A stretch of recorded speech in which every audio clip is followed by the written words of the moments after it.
이재명 정부의 경제 성장 정책을 진단한다. 안녕하십니까? 이남용 교수입니다. 저는 북악포럼 이사장직도 겸하고 있습니다. 북악포럼은 건전한 자유민주주의와 자유시장 경제체제의 지속적인 발전을 위하여 국민을 계도하고 계몽하고자 합니다. 현 정부의 경제성장 정책은 확장재정이라는 이름 아래 사실상 단기적 인기 영합형 포퓰리즘으로 변질되고 있습니다. 재정은 한 나라의 피와 같습니다. 그러나 이재명 정부는 재정을 국민의 세금이 아닌 정치적 홍보 자금처럼 사용하고 있습니다. 전 국민에게 무차별적으로 지급되는 민생지원금은 일시적 만족감을 줄 수는 있으나 생산성을 높이거나 민간 투자를 촉진하지 못하는 비생산적 현금 살포에 불과합니다. OECD와 IMF의 연구 결과에 따르면 재정 지출의 성장 승수는 산업 투자나 인프라 지출의 경우 1.5 이상이지만 현금성 이전 지출은 0.3 이하로 거의 효과가 없습니다. 즉, 정부가 국민 세금으로 수십조 원을 풀어도 경제 성장은 미미하고 인플레이션만 자극하는 셈입니다. 국제적 기준으로 볼 때도 한국은 재정 운용의 질이 현저히 떨어집니다. 글로벌 스탠다드는 투자형 재정 인베스트먼트 오리언티드 파이칼 폴시를 지향합니다. 미국, 독일, 일본은 세제 개편과 규제 완화를 통해 민간의 활력을 북돋우며 재정은 민간 혁신을 뒷받침하는 보조적 역할을 합니다. 그러나 이재명 정부는 정반대의 길을 걷고 있습니다. 규제 개혁은 멈추었고 기업의 세부담은 오히려 늘었습니다. 법인세 최고 세율을 다시 올리고 탄소세, 노동규제, 노조 보호 강화 등을 밀어붙이면서 기업 환경은 급속히 경직되고 있습니다.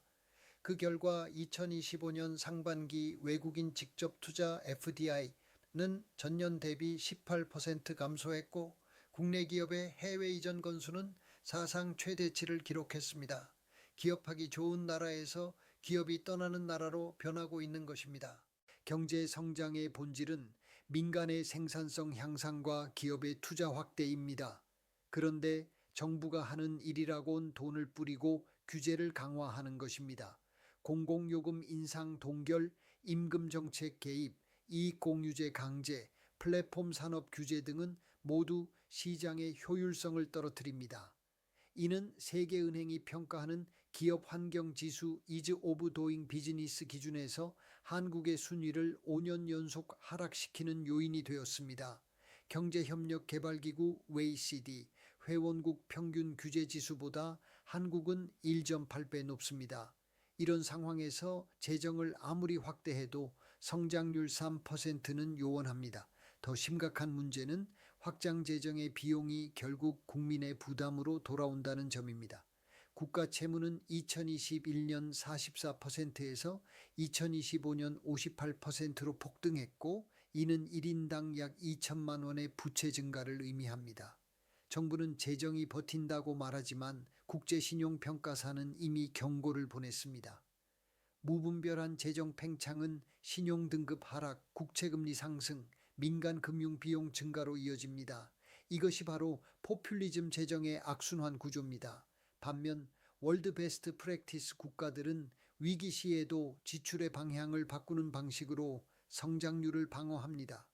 예를 들어 독일은 디지털 인프라와 R&D 투자 중심의 산업형 확장 재정을 추진했고 일본은 고용 유지보다 생산성 향상 중심으로 정책을 재편했습니다. 반면 한국은 여전히 선심성 복지와 현금 살포에 머물러 있습니다. 이는 구조적 성장 잠재력을 갉아먹는 마취성 성장입니다.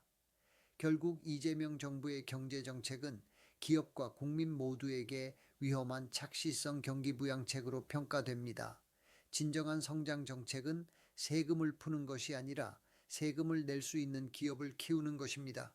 민간 투자를 억제하고 규제를 강화하며 노동시장 유연화를 거부한 채 재정 지출 국가 피스칼 포퓰리즘 스테이트로 변하고 있습니다.